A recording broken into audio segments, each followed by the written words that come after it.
Hello, everybody. I'm Hadar Susskind. I'm the campaign director for the Hatikva slate.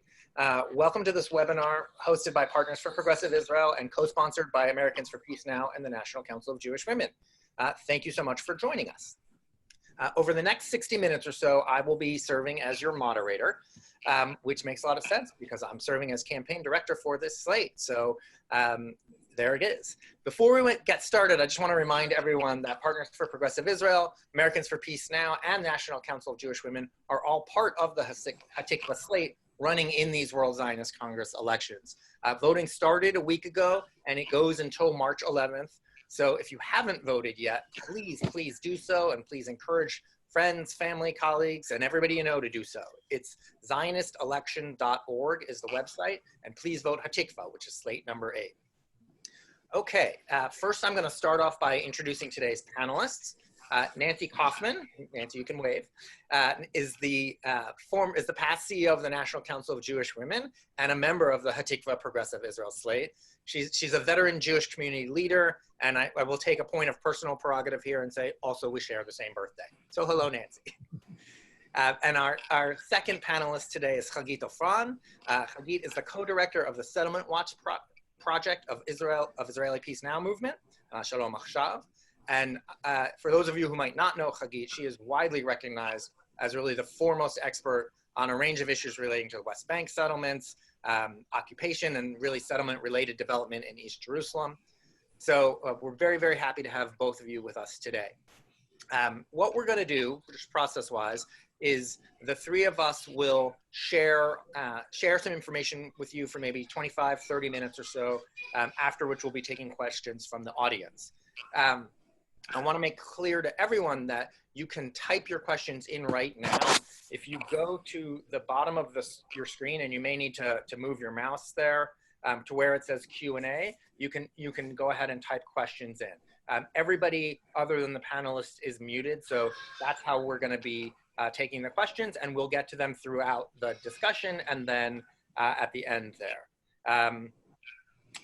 That is it. All right, so with that, I'm going to kick us off and get us started. So again, as I mentioned, I am the campaign for the director for the Hatikva slate. So you might ask, what exactly is this Hatikva slate?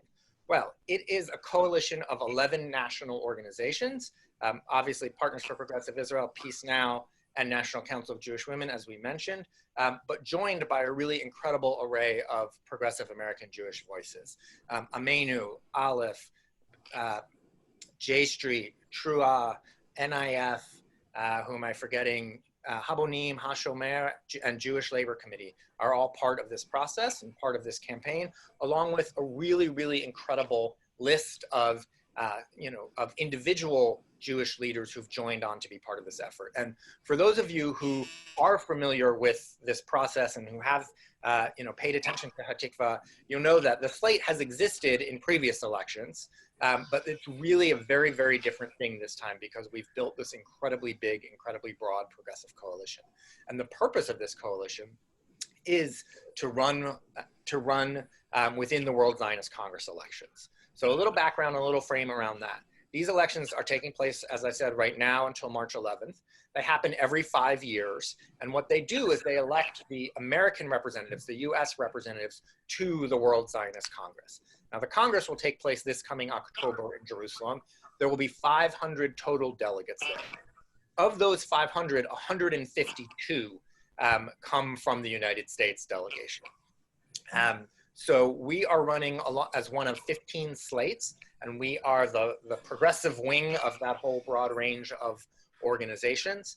And we're really running because we understand how important it is to make sure that a strong progressive Jewish voice shows up in this space. And, there are a lot of people in this country, a lot of American Jews, including some who've been very involved in Jewish life and Jewish organizations for decades, who when I first reach out to them and talk to them about this, say, well, I've heard of that, but the only thing I know about the World Zionist Congress is, Herzl and old guys with beards. What is this thing? I didn't know that still exists. And that's part of the problem. That's part of the challenge that we face, is that For a long, long time, not that many people within the American Jewish community have paid attention to this. In the last elections 5 years ago, just under 57,000 total people voted, which is basically a small city council race. So the numbers have been very small, and the people who did pay attention to this, no surprise, more of them were the more conservative elements of our community. And that means that they ended up with more power in this space. So I think the fair question to ask is, well, so what? What does it mean to have more power? Well, we're going to dig into some of the details and what it means on the ground and what it means for the community. But I actually want to start us off with one number that helps explain it. And that number is 1 billion. And that is the total budget of the 4 national institutions that are impacted, that are either controlled or partially controlled by the results of these elections. And given that these elections happen only once every 5 years, it's actually $5 billion. So what we're talking about here is a process that is going to directly impact how $5 billion are spent, and whether that money is spent over the Green Line in the occupied territories, or whether that money is spent on social service issues or on other things within Israel. It impacts money that's spent in Jewish communities around the globe for education, on so many other issues. So as we get into the details, just know that the frame of this is a $1 billion annual budget and who ends up having say over how that's spent. So what I want to do now is turn it over. We're going to start with Nancy. And Nancy, I'd really like for you to tell us a little bit. Nancy is one of those individual free agent leaders who has added her name and her voice to this effort. So talk to us about, why you decided to do that. Thank you, Hadar, and thank you for all your work. You have raised up the bar in terms of people's understanding of the importance of the World Zionist Congress. So as Hadar said, I recently stepped down as CEO of the National Council of Jewish Women. I continue as a life member, advisor, and supporter. And so I'm here wearing that former hat. Prior to that, I served for 20 years as the JCRC director in Boston for the Boston Jewish community. And I am here, quite frankly, because I am inspired by the very progressive Declaration of Independence of the State of Israel, which gave rise to this whole thing. And I am particularly inspired because, unlike in our own country here in the United States, that Declaration of Independence actually states that the new state of Israel would be based on the precepts of liberty, justice, and peace, as taught by the prophets, and would uphold the full social and political equality of all citizens. That's how it was worded, without distinction of race, creed, or sex, which was pretty visionary and progressive of the founding fathers, and they were fathers. And that we would guarantee, the new state will guarantee full freedom of conscience, worship, education, and culture. So it is for those reasons that I believe and have believed and always believed in the viability and the importance of a state. Similarly, that's why I wear many hats. I wear the hat of being a progressive, Zionist, feminist, who is concerned about the plight of Palestinians. And I feel I can hold all those identities, even though some would question how is that possible. I believe it is possible. So that is sort of why I am here. I happen to feel very, very strongly that what is happening now in Israel on a number of issues that I have worked on my whole life and are deeply concerned about need to be addressed. And when you're talking about $1 billion, as Hadar says, and $5 billion over 5 years, we have the ability to actually have some power. And there are not many levers that we have the ability to have power in terms of many of us don't vote in Israel and the elections, but this is a place where the diaspora Jewish community has been engaged and has power. So, since power is never given, it's always taken. I think what this is we are stepping up and stepping into taking our power that is there for the asking, but has never really been acted on. So what do I mean by that? And what are some of the issues that I specifically care about that I think we all should be thinking about and why we should vote for this slate? Well, it's pretty direct. I mean, if you just read our slate, you will see that we are worried about gender equality. We are worried about full legal and social equality for the LGBTQI community, including marriage rights. We are concerned about how asylum seekers are treated and how foreign workers are treated, and are they being treated with the dignity that they deserve. We're worried about racism in Israeli society and fighting racism, whether it be against Jews of color or people of other faiths. We want to promote environmental sustainability, something of deep concern, and we want to work with Palestinians in the territories and neighboring countries to deal with the situation there.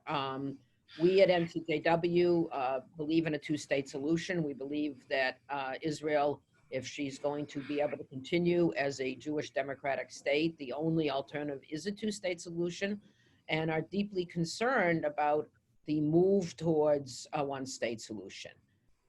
And if and when that happens, the question that I always raise is, which state is it going to be? A democratic state or a Jewish state? And which is the state you want to support, a democratic or a Jewish, if you had to choose? And that is a choice I don't think many of us want to make.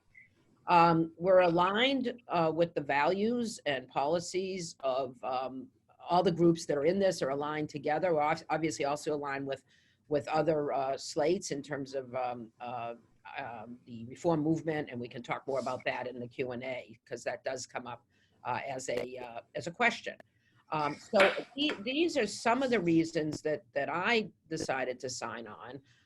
I think we have I think voting in this election and cutting through the fact you have to pay $750. Someone said to me, isn't that a poll tax? But that's what it costs to operate the election. That's $7.50. That's what I said, $7.50. I think is a small price to pay in order to have a voice, in order to potentially really influence the money. I particularly, to just drill down a little more, am concerned about gender equity in Israel. Some of the recent moves, the control and power of the rabbinate, gender separation, but not just that, equal pay for equal work, the role of women in elected office and locally and nationally, the fact that there's over 100 organizations, women-led organizations now in Israel, and what's the gender index, and there's work being done now on the gender index in terms of budget, and the issue of religious pluralism, and the fact that we know that unlike in the United States, where we supposedly have a separation of religion and state, Israel doesn't, so that means an inordinate power and control by the rabbinate. So where is the money going? And the money that we who do not vote in Israel and do not elect members of Knesset don't have direct control over the budget of the government of Israel. We do have control over the budget of the World Zionist Congress. And so if we exercise that, think about the difference we could make in terms of what we can control. And so I don't think $1 billion is anything to take lightly. And it's important. I am very proud to be on the Hatikva slate with over 50% women represented on the slate. 67 women and 62 men. Thank you, Hadar. 67 women and 62 men. Appreciate that. And your vote will be really important, because the more of you who vote, the more of us will get to be represented in the World Zionist Congress. And it will be a first for many of us. And something that many of our eyes have been open to in a way that we never took seriously. And I think now we're taking it seriously because those of us who are activists, those of us who have been advocates all our life, need to find the places we can actually make a difference and make our voices heard. And while that can be frustrating because it's not everywhere, let's find those places. I think this is one of them. I think the Hatikva slate is a means to an end. And I think that the World Zionist Congress is a place where we could really be a presence, be an influence, and make a difference. So that's why I'm on the Hatikva slate, and I'm proud to be. And I, again, hope that you all we'll ask you questions, but most importantly, vote. Thank you so much, Nancy. And more than that, thank you for being on the Hatikva slate and all the work you're doing. You know, a couple of things that came up for me as Nancy was talking. She noted the gender equity issue, and that's definitely something that has been really central for Hatikva. And, you know, Nancy mentioned the number of women on the slate. That's not an accident. It was only a decade ago that the World Zionist Organization actually put in a rule mandating that at least 30% of all the delegates on every slate be women, because up until then, it wasn't even 30%. So that was, I guess, progress for them. But for us, the very first conversation we had about putting together the Hatikva slate was that, you know, we were committed to having at least 50% women, that was clear that that was something that we were going to do. And along with that, we wanted our slate to be representative of our broad progressive agenda overall. So that includes the gender equity piece, but we also, I think, are the first slate that really reached out to Jews of color and to that part of our community to be part of this effort. It's a place where, as I discussed before, you know, only a minority element of the community has really been very active, and Jews of color were certainly not really part of that. And likewise with environmental sustainability, you mentioned, we've got folks on the slate who have been leaders in that realm and so many others. And, you know, to go back to the basic issue, Israel, and what does that future look like? You know, obviously all of this is happening right now within the context of the Trump-Netanyahu announcement yesterday, and, you know, a looming vote coming up. And as Nancy said, for those who are not Israeli citizens, who don't vote there, you know, this is a way to have your voice heard. And I'm sure everyone on this call has probably heard also that, you know, the criticism of saying, well, as an American Jew, you know, why are you trying to impact what happens there? Why are you sticking your nose into what happens there? You know, you shouldn't be doing that. But, you know, obviously Theodore Herzl disagreed, because he set up this process specifically to be the parliament of the Jewish people. And there actually really is a clear answer to that, that this money, this $1 billion or $5 billion that we're talking about, you know, just to be clear, is not controlled, is not the World Zionist Congress or the World Zionist Organization.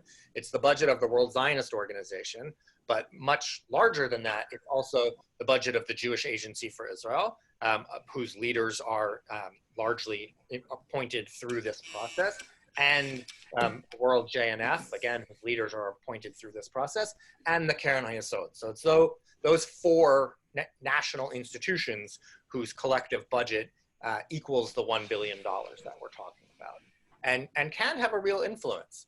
And, you know, we talk about influence on lots of different things, but again, to get into those specific details about, you know, what's the influence on settlements, what's the influence on, you know, issues around annexation and occupation. So, you know, Nancy and I could talk about that, but much better, we've brought somebody who's there, who's on the ground, who is, you know, one of the most respected experts in the world on this topic. So, Hagit, I would like to turn to you for that part of the conversation. I mean, given the really sort of Byzantine nature of the WZO and those national institutions that I was talking about, I think it's hard for a lot of people here to understand, what does this look like when we talk about impact on the ground? So can you talk us through that a little bit? What is it, you know, what does that mean? What could be different? What could be better if we had a bigger say and if we had more power and control over things like the JNF? Yeah, well, the World Zionist Organization, or the Congress, the World Zionist Congress, actually decides how those organizations will look like, especially the JNF, Keren HaKayemet, the Jewish Agency, as you said, and those organizations has impact on things that has to do with the Israeli settlement activity. And specifically, in recent years, we see that settlers or right-wing organizations or individuals are taking advantage of those organizations and their money in order to encourage settlement activity. And this is something that can easily be changed if you have a different makeup in the World Zionist Congress. And I would like to take you through two main organizations. The first one is the Keren HaKayemet, the JNF. Throughout the history, since 1967, the JNF did projects in settlements. And like the Jewish Agency and like other Jewish organizations, they said, we are active wherever Israel is active, and therefore settlements are included in that. However, how much you invest there, or if at all you invest in areas that are not part of Israel, it's something that the board of the JNF, of the Keren HaKayemet, can decide. And there were years that it was more involved in settlement activity, years less involved. What we see, what was exposed several months ago, was that secretly within the Keren HaKayemet, they managed to take almost 100 million shekels from the JNF in order to purchase land from Palestinians in the West Bank. This is highly, highly problematic in terms of Israel's policy in the West Bank, and in terms of the chances for peace. Those purchases, the buying land, is something always very problematic. A lot of monkey business has to do with that, and eventually it's settlers who want to set facts on the ground, for instance, in the heart of Hebron, and they need a lot of money in order to buy a house or a land in order to settle there.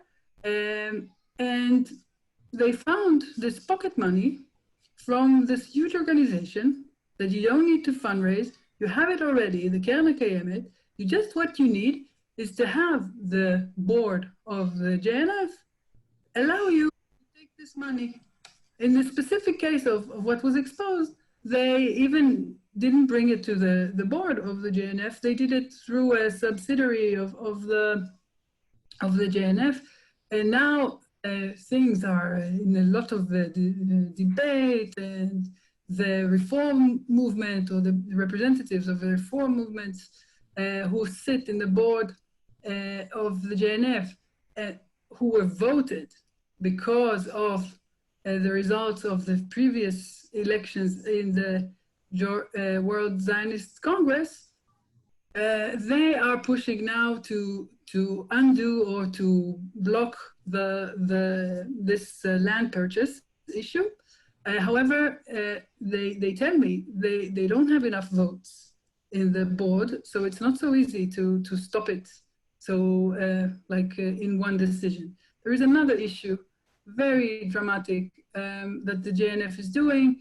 Historically, the Keren HaKayemet managed to get properties from the government of Israel through a very problematic process using the absentee property law, taking over Palestinian properties in East Jerusalem, specifically in Silwan, and through the JNF giving it to the settlers, and based on land they got back in 1990, or it's not land, it's houses of Palestinians where Palestinian families are living. They are now suing families out of their home, and specifically there is the Submarine family case. I don't know if you heard of it, but it's something very, very annoying that the Jewish National Fund, that is supposed to represent the Jewish people, is actually chasing a poor Palestinian family who happen to live in Silwan, which is a few hundred meters from the old city, where they were born in this house, but back in the 80s, the house was declared absentee property and was given to the JNF, and now they have to fight in court in order to prevent their eviction. And this fight is going on for more than 20 years, and recently they lost their case. They have an evacuation order, They appealed, but this horrible story could have been prevented very easily had it been a decision in the JNF to leave them alone and to say it is not part of the purposes of the Jewish National Fund to kick out Palestinians from their homes in order to bring in Israeli settlers. It's and we cannot get the current board of JNF to stop it. But I believe that soon, after the elections of the World Zionist Congress, the setup of this board might be different. So that's two urgent examples of how JNF is used for settlement activity. There is also a body that belongs to the World Zionist Organization. It's called the Settlement Division. It was established in early 70s in order to help the government of Israel to build the settlements. And it was actually meant to allow the government to do things that governments cannot do, to take over lands, to allocate lands behind the scenes with no transparency, without due process, and allocate money to projects that are not legal. And this is a body that is fully funded by the state of Israel. I'm talking about the settlement division, but it's not a governmental body. So it's not under any transparency or any rules of a government. And they are continuing all the time to not only to allocate money for controversial projects in the West Bank, but sometimes even involved in land grab and giving settlers papers as if they own land that they never owned, and things of the sort. We wrote about it at length in the last year, and it's on our website, on Peace Now's website. So if you're interested into this body, I encourage you to go and read it. So I believe that you have an opportunity here that relatively easily, not a lot of effort, to vote for a tikva and to make a change in those bodies. And in my perspective, to change the policies of those bodies in settlements. Excellent. Hagit, thank you so much for sharing your expertise with us. It's a lot, and it's complicated. It's a lot to take in there. You know, I think I started off, I threw out the $1 billion number, and you know, Nancy talked about the money also, but it's really important to understand that, you know, in America, politics, people often say, you know, show me your budget and you show me your values, right? The money is the policy, right? Where that money goes or where that money doesn't go isn't just a number. It's deciding, as Hagit was talking about, whether, you know, land is being illicitly purchased and taken from Palestinians and given to settlers, when that same money, you know, could be used for, you know, a battered women's shelter in South Tel Aviv. That same money that sometimes goes to, you know, a fence in some settlement out there could go to helping build, you know, an after-school center for kids in the Negev, in the Galil, in other places. You know, and these budgets, it's important to talk about where this money comes from too. We talk about that $1 billion. That money is raised from us, from the Jewish community globally. And whether you give directly to the Jewish Agency or to the JNF, and you know, it is the global JNF, which is now a separate entity from the U.S. JNF. But you know, maybe you give to those institutions directly, or people you know you give to those institutions, but also federations give allocations to those institutions. So if you give to your local federation, some of that money is going into this. So the reason right? The reason we have a vote in this, the reason we have a say in this is because it really is money raised globally and money spent globally. It's also about, education. When the Jewish Agency sends shlichim around the country, around the world, pardon me, the question of who are they sending? It used to be that those people were almost universally Orthodox men, and that was who was going out to communities to educate people about what Israel is and what Israel means. And needless to say, they brought their own views and their own ideology with them. One spot where we've had some success already, we need more, but where we've built some power is in the department that deals with that. And we've now seen, that change, whereas there are still some Orthodox men, which that's fine, but there are lots of non-Orthodox, and there are lots of women, and there are even non-Jews, right, who get sent out to be part of this process. So it's really important to understand where that money comes from, where it goes. I want to take a minute, again, to remind everybody to please type your questions into the Q&A. They can be questions about the slate or the elections and the process, or the on-the-ground impact, and any of those pieces. So I'm going to take the first question here, which is, can the World Zionist Congress be used as a tool to promote Jewish-Arab equality in Israel? Does its budget go just to Jewish Israelis or to all Israelis? So that's a great question. I think the answer is an unequivocal yes. It certainly can be used for that.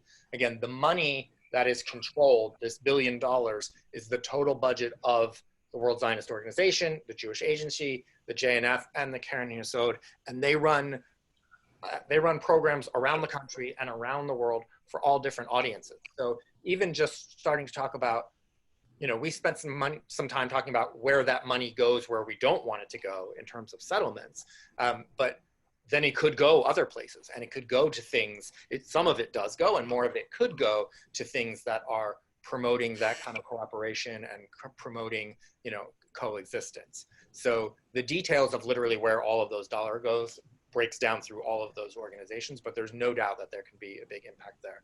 Hagit, I don't know if you have anything you want to add on that. I don't know the distribution to which organizations. I can see in reports of organizations that they get money from Jewish Agency or Keren Yesod and things of the sort. And sometimes I see it in right-wing organizations, and sometimes I see it in more progressive organizations. The thing is that we all NGOs, all activists, we all struggle to collect money to be able to do what we want. And I just don't want it to be that there is this pile of money that is in the hands of the right wing to do whatever they want. I want it to be for Jewish purposes that are less controversial, or at least that my voice will be heard when they divide this money. Right. Hadar, you may want to say a little more about how much of many federations' budgets that are money that's raised for Israel through the federation actually ends up with the Jewish Agency and then gets distributed, because it's a large proportion, I believe, of their overseas. Yeah, Nancy, that's a great point. I have to be honest, I don't know off the top of my head the percentage. Jewish federations for decades and decades have been raising money and sending it to Israel. Right. And this is where it goes. I mean, there are federations that have, in addition, individual projects and partnerships with institutions, but largely when the federation system raises money, which is hundreds and hundreds of millions of dollars, that money goes to these organizations. So it is something that anyone in the Jewish community, anyone who's a federation donor, but frankly, anyone who's involved in that community at all, has a stake in and is a part of. I've got another question here, which is a great one. And it's asking us to say more about the role of ARTSA, the reform movement slate. It says past and present. It says concerning Hatikva issues, especially promoting/blocking people. So that's a really good question. I'm going to take the opportunity to give the frame a little bit. I've mentioned that there are 15 different slates running. So there are, I would say, 2 that I would consider, as our, broadly speaking, our coalition partners and allies, and that's the reform movement and the conservative movement. We I don't know that we could come up with anything where we have a policy, sort of a platform disagreement. We tend to sit in coalition. At the end, after these elections, all the US representatives will sit in global coalition with our partners and allies sort of along ideological lines. So we have traditionally been with the reform and conservative movement. As long as they continue to sit with the Meretz, Labor, sort of progressive coalition, we will certainly continue to sit with them. The distinction I would say is this. So I think they're, good people and good slates and doing good work. The distinction is this: we sit in coalition with them, but we are the progressive edge of that coalition. Both Artza and Merkaz, the conservative or the reform and conservative movements, this part's really important. In this space, within the frame of the World Zionist Congress, they really, really focus on their funding stream issues, the funding for denominational movements, because a lot of this money goes to denominational movements, both in Israel and as part of the education budget around the world. And first of all, Hatikva supports them in that. We want to see them getting this money. So we vote with them, we support them in doing that. But understandably, because it's about dollars for their institutions and their brick and mortar, as they talk about it, that's really where their focus area is. So when it comes to issues around settlements, for example, since you asked about that, they're certainly not pro-settlement, obviously not. They're with us at large, but that's not where they're leading, and that's not where they're fighting. And likewise, on a lot of these other issues, when it comes to LGBT issues, when it comes to gender equity issues, again, the reform movement overall is great on those things. The conservative movement is very, very good on those things. The movements are great. In the WZO space, that's not where their energy goes. So, for people who feel like their real prime Jewish affiliation is with their synagogue and their synagogue movements, and they want to make sure that they're getting as much funding as possible for, conservative rabbis in Israel or reform shuls in Israel, et cetera, and they want to support Artza or Merkaz, great, go for it. We'll be in coalition at the end. Obviously, like I said, Hatikva supports too. But if you want to really be supporting the slate that is pushing for the broad progressive agenda and fighting for that, it's definitely Hatikva. It's worth noting in terms of Merkaz that there was actually an article about the election a few weeks ago that said, Hatikva, Artza, and Merkaz all support a two-state solution. And Merkaz actually asked for a correction that said the conservative movement supports peace with the Palestinians. It's not specific about how. So they actually kind of went out of their way to distance themselves from that, which was interesting. So we've got another question here about whether we can support the reform and conservative movement when it comes to recognizing these streams in Israel, proper prayer spaces at the wall. This was asked by Ellen. The answer again is 100% yes. Religious pluralism is very much part of our platform. It's very important. We've got 13 rabbis from across different denominations on our slate. And, far beyond the rabbis, obviously, it's something we care about. Okay. Okay, Nancy, here's a question specifically for you. It says, Nancy, I agree that you can wear all of the hats that you do, but some might say the Zionist hat does not fit with the other hats. What would you say to those people who have a problem with Zionism? Well, that's their prerogative. If they have a problem with Zionism, they may not be interested in the World Zionist Congress, and that's okay. We're not asking everyone, every Jew in the diaspora to want to support this. This is the World Zionist Congress. It was envisioned by Herzl. It was begun by Herzl. And, I'm offering my personal feeling that I think you can hold all those identities, but we only can hold all those identities if the Zionism that we believe in is a Zionism that meets the basic tenets of the Declaration of Independence, which is why I started with that.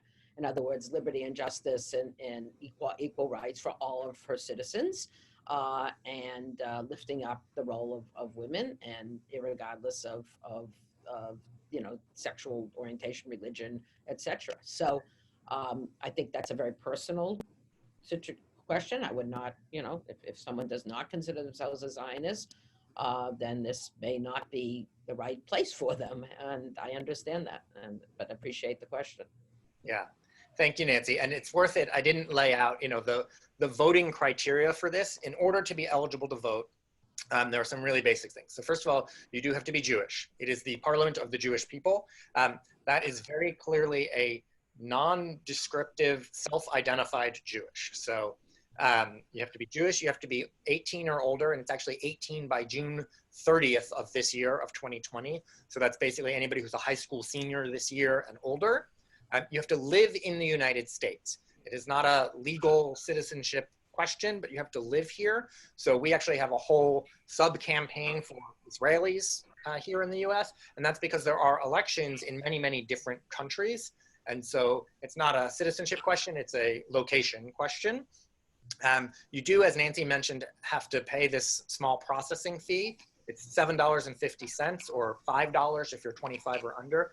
All of that money goes to pay for the cost of the elections. It is not a donation to the WZO or the AZM or Hatikva or anybody else. It literally pays for this to be able to happen.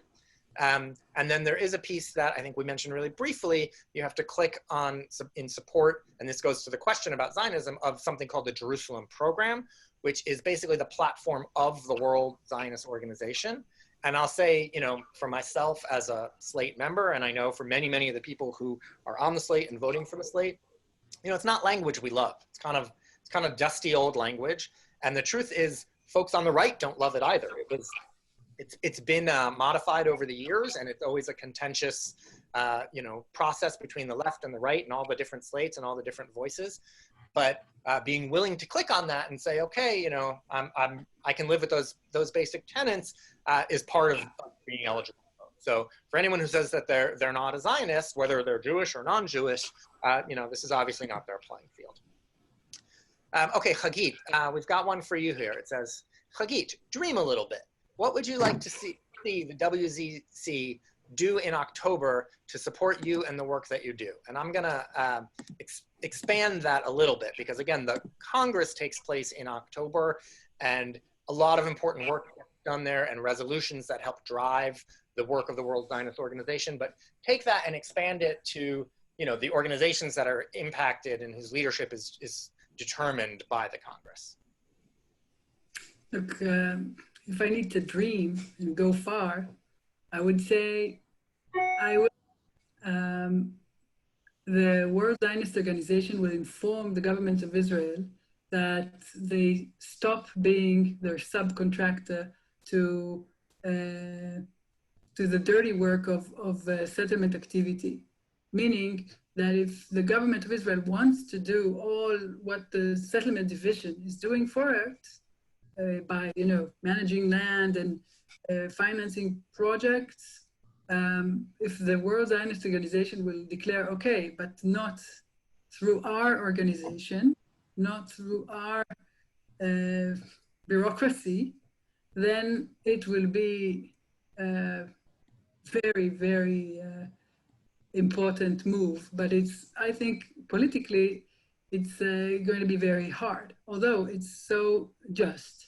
And in the JNF, if they would leave the Somarin family, if they would stop the land purchase. I didn't mention all what they do.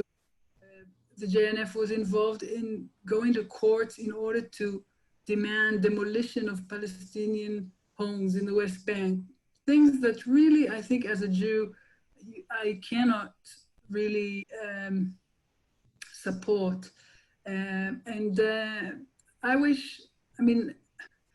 I think the Jewish agency, the World Zionist Organization is important. Its voice is important because the state of Israel is the state of the Jewish people, and it's part of our discourse. And there's so many fields that I want our voice to be heard, and not that it will be like a tool in the hands of those who just, they vote, so they have the power to use it. So if we vote, maybe we can have more power. That sounds good. Thank you, Hagit. We've got one more question here. It says, does the World Zionist Congress have leverage over the Netanyahu government in terms of stopping the annexation he's about to move forward with? So let me start with that and then sort of open the discussion. The World Zionist, neither the World Zionist Organization nor any of the entities we've been talking about has the power to stop that, right? That comes down to the Knesset, that comes down to Israeli voters. You know, unfortunately, that's not something that we can do in this capacity. But, and this is where I'll sort of open it from there, and Hagit and Nancy, feel free to weigh in here too. We have seen examples where the World Zionist Organization and the entities involved have the ability to pressure the government on certain things. So the way, for example, Nancy referenced refugees and asylum seekers and foreign workers, you know, there was a case where the way the government was dealing with those populations, you know, the leadership within the World Zionist Organization and some of these entities spoke up publicly and disagreed with them, and pressured them, and got them to change their position and to take different actions. Now, again, I want to go back. It's not going to stop, right? It's the Knesset's job and to weigh in on what Netanyahu is going to do or not do. That's not the role of the World Zionist Organization, but it does have the ability to pressure publicly in a number of different ways on a lot of different topics. Hagit, do you want to add anything in on that? Or Nancy, do you want to add anything? No, it's a perfect answer. Just to mention that annexation doesn't even need legislation. So it can be a decision of the cabinet. And Israel is a sovereign state. However, as you said, the World Zionist Organization knew how to raise its voice in the past in things that were important to it. Again, we're talking about annual $1 billion. It's important, and the Jewish voice is important. So if we cannot stop it technically, but we can affect dramatically the decision. Yeah, I agree with that. Okay, I don't have any more questions at the moment. So I want to again thank everybody for joining us. And thank you, obviously, Hagit and Nancy for taking your time and doing this, and for all of the work that you're doing. Ultimately, most importantly, I want to urge all of you on this call to please, please, please go right now and vote for Hatikva. I put the website, into the chat. Hatikvaslate.net takes you to our website where you can see everyone on the slate. You can see more information, all the press coverage, the platform that Nancy referenced, etc. And you can link there to the step-by-step instructions for how to vote. Unfortunately, the voting process is a little clunky. Or you can just go directly to zionistelection.org, which is the website that's actually managing this. Go through, register, and vote. Please make sure you vote. Slate number 8 is Hatikva. And then, you know, a lot of these other slates, particularly we've talked about Artza and Merkaz, but some of these others that have, you know, built-in constituencies of denominations, et cetera, that's how they're doing their outreach. They've got a lot of resources that are going into this election. You know, for us, this is really people-powered. We've got our 11 national partners, and we've got an incredible list of 129 leaders like Nancy who are part of this. But what we have is all of you. And so please vote. Please share on social media that you've voted. Urge people to vote for Hatikva. Email them, neighbors, family, friends, people you went to high school with who you don't even like, whoever it is, you know, we need them to come out and vote. So I also just want to make sure we thank the staff of Partners for Progressive Israel for putting this together. You can also go to progressiveisrael.org to learn more about Partners and about their leadership and involvement in Hatikva. And with that, I will say thank you and goodbye. Thank you. Thank you. Nancy, thanks, Hagit. Bye-bye. Bye-bye. Bye-bye.